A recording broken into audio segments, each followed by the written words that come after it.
আব্দুর রহিম আল মাদানী তারেক মনোয়ারকে কি পাঁচটা দিল, একটু মনোযোগ দিয়ে শুনুন হিরো আর আলম বিখ্যাত ভিডিওটা বাংলাদেশ। শেয়ার করে দেন। মুখের মধ্যে লাগাম লাগান, তা না হলে আপনি তো বলেছেন যে আব্দুল মালিক হাফিজাহুল্লাহকে কি লিখেছেন, পলায়ন করা নাকি কি বলবেন, মন্তব্য দেখি। তিনি বলেছেন যাতে পালাতে না হয়, মুফতি আব্দুল মালিক হাফিজাহুল্লাহকে পালাতে হবে না।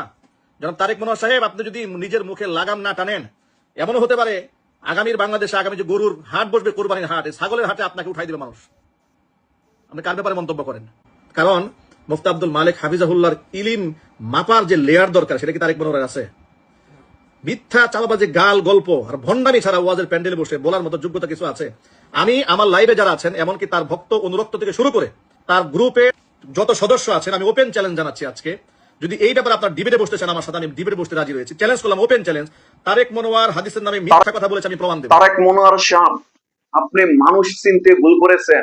চাপাবাজ না সে, আপনার মতন তেলবাজি না, আপনার মতন দালাল না। আল্লামা আব্দুল মালিক হাফিজুল্লাহ কারো দালালি করে না। সে এমন একজন আলেম, তার বুক ভরা সাহস, তার কলজাটা হলো আসমান সমতুল্য। কার বিরুদ্ধে কি বলতেছেন?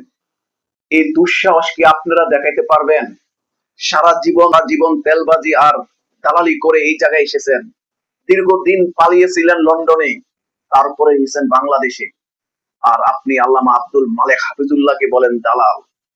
সে পালানের পথ খুঁজছে, আর বেটা পালানের পথ তো আপনি খুঁজতেছেন। দালালি করতে করতে যখন তেল শেষ হয়ে যাবে, তখন রাস্তা খুঁজে পাবেন না পালানোর জন্য। এই জাহেল চাপাবাজ বক্তা